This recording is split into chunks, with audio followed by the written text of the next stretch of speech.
तो ठीक उसी प्रकार आर्थिक विघटन अगर होता है तो उसको हम लोग बर्दाश्त कर लेंगे, लेकिन अगर सांस्कृतिक विघटन होने लगे तो फिर बहुत नुकसान होगा। महावीर स्वामी जिस तरह से इस चित्र में एक जगह दर्शाए हुए हैं, कृषि और खेती को दर्शाए हुए हैं, तो लोग तो अभी बहुत सारे कामों को महत्व देते हैं, विदेश भी आजकल जा रहे हैं, झारखंड से बहुत विदेश जा रहे हैं, लेकिन खेती को फिर महत्व नहीं दे रहे हैं। तो फिर ऐसे में तो फिर भविष्य में तो खतरा हो सकता है। देखिए, आज अगर हम लोग गाँवों में सिमटने का कारण भी यही कि हम लोग खेती से काफ़ी दूर हो गए हैं। और इसमें देखिए थोड़ा सा मैं कह सकता हूं कि जो सरकारें बनी हैं उनकी साजिश भी रही है।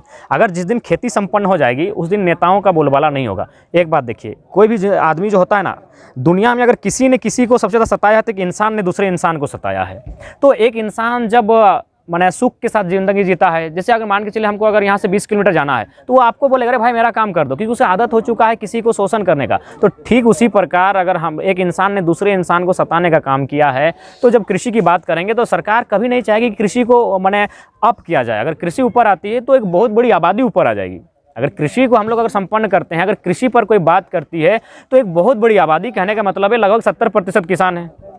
70% किसान लोग अप हो जाएंगे, ऊपर हो जाएंगे। और अगर 70% किसान अप हो जाएंगे यानी उनकी आर्थिक स्थिति अच्छी हो जाएगी। यदि उनकी आर्थिक स्थिति अच्छी हो जाएगी तो फिर वो नेताओं की नहीं पूछेंगे, नेताओं के पीछे नहीं जाएंगे, नेताओं की गुलामी जी हुजूरी नहीं करेंगे। और नेता जो हैं उनका आदत हो चुका है कि हम कहीं जाएं तो लोग हमारे सलामी करें, लोग हमें ईश्वर की तरह पूजे। ये सिस्टम में बना के रखना चाहते हैं। जैसे राजा लोग क्या था, जो गायक जो गाने वाला अगर राजा के पक्ष में गाता था तो उसे तुरंत सोने की हार को उतार कर देते थे। जो अगर राजा की गलतियों को बताता कि राजा जी आप गलती कर रहे हैं, उसे मार पीट के भगा दिया जाता। आज भी वो सिस्टम है। लोग चाहते हैं कि मेरी वाहवाही हो, तो इसीलिए एक बहुत बड़ा जो आबादी है कृषक का चाहेंगे कि इनको संपन्न ना किया जाए। अभी देखिए आपका किसान आंदोलन हुआ था, पर आप अगर यहाँ अगर कोई अगर पार्टी के समर्थक हैं, खासकर केंद्रीय पार्टी के, तो मैं उनको लॉजिकली बता दूंगा कि किसान आंदोलन बिल्कुल किसान सत्य पे अपने वास्तविक लड़ाई थी। इसलिए क्योंकि थोड़ा सा मैं संवैधानिक बात कर देता हूँ।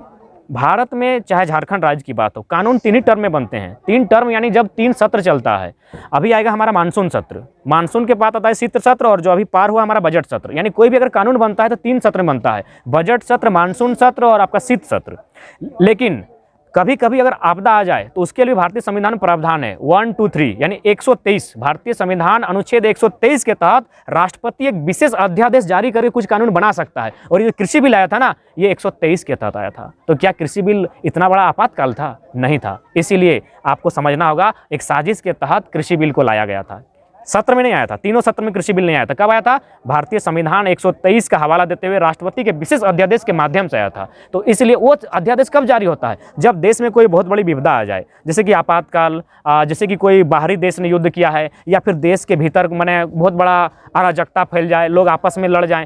ऐसे कंडीशन में जब सत्र बुलाया जाता है इमरजेंसी के टाइम, तो उसको हम लोग राष्ट्रपति के लिए सेफ रखा है 1, 2, 3 के आधार पर। लेकिन कृषि बिल को उन्होंने 1, 2, 3 के आधार पर लाया है। इसका मतलब था कि वहाँ साजिश थी। और एक बात, कभी भी जो पहले कानून बनता है फिर उसको माने धरातल पर उतारा जाता है। लेकिन आपको जानकारी होनी चाहिए ये कृषि बिल बनने से पहले कुछ उद्योगपतियों के गोडाउन बनने स्टार्ट हो चुके थे। तो इसलिए आप हो सकते हैं पार्टी के समर्थक हो सकते हैं, आप केंद्र के समर्थक हो सकते हैं, भक्त हो सकते हैं, लेकिन अगर लॉजिकली बात करेंगे तो एक साजिश ही थी, क्योंकि गोडाउन पहले बन चुके थे, उसके बाद बिल का बात आया था। तो इसलिए और एक बात, जैसे बहुत सारे लोगों ने ये भी कहा कृषि को लेकर, क्योंकि आपने कृषि की बात छेड़ी कि भाई आखिर पंजाब के किसानों को गर्ज क्यों है, तो मैं एक लाइन में कहूँगा कि अगर पंजाब के किसान आवाज़ उठाएं तो हम पंजाब के किसानों के साथ इसलिए हैं क्योंकि जब अकाल आया था, सभी जानते हैं अकाल आया था 1960-67 के बीच में, जो भी हम लोग तो उस समय झारखंड, उड़ीसा, बिहार त्रस्त हो चुका था। यानी इन राज्यों को, जिन राज्यों में भुखमरी और अकाल आया था, उन्हें समर्थन पंजाब, हरियाणा और उत्तर प्रदेश को वो कोना है उन किसानों ने दिया था। इसलिए हम उन किसानों का समर्थन करेंगे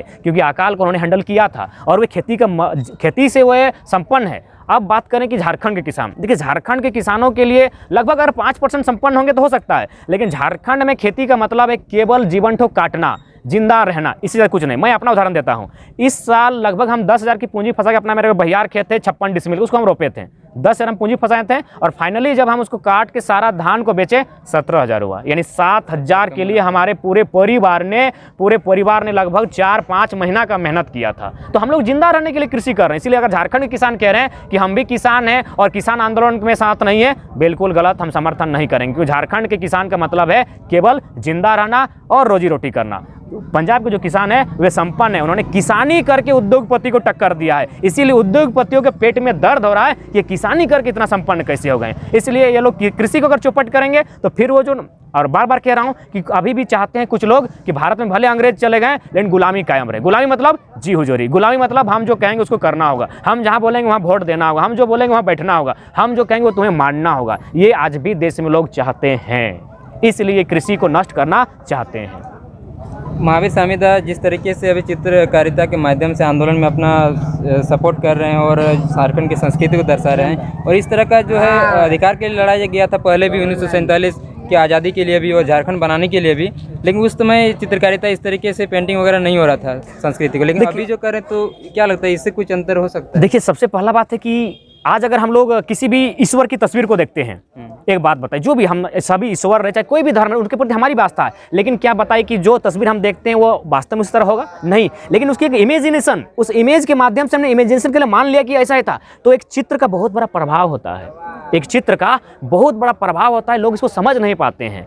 इसलिए चित्र का जो प्रभाव होता है वो समाज में उसका असर होता है। तो इसलिए महावीरता बहुत बड़ा कार्य कर रहे हैं। अगर उस समय भी अगर चित्रकला होती तो एक बहुत बड़ा प्रभाव बनता, उस समय भी अगर दीवार लेखन होता भारत की आज़ादी को लेकर। आज अगर हम किसी राजा का चित्र लेते हैं कि चलिए मान के चलिए शिवाजी महाराज, क्या शिवाजी सेम होंगे? नहीं होंगे, लेकिन एक इमेज है, हम उस इमेज को देखते हैं और गर्व करते हैं कि शिवाजी ऐसे दिखते थे। जैसे अभी किसी ईश्वर की ही प्रतिमा को देख लें इमेज के माध्यम से, तो हम देखते हैं और उसको अनुभव करते हैं कि हमारे जो जिसको हम मानते हैं वो इस टाइप के होंगे, बट रियलिटी में ऐसा नहीं होगा, हुबहू ऐसा नहीं होंगे। तो इसलिए इमेज के माध्यम से, एक इमेजिनेशन के माध्यम से उस चीज़ को स्थापित करने का प्रयास किया जाता है। तो महावीर दावी हमारी संस्कृति को इमेज और इमेजिनेशन नहीं, हमारी तो खैर रियलिटी है और उसको हम अभी भी देख रहे हैं, तो उस रियलिटी को इमेज के माध्यम से वे स्थापित करने का प्रयास कर रहे हैं।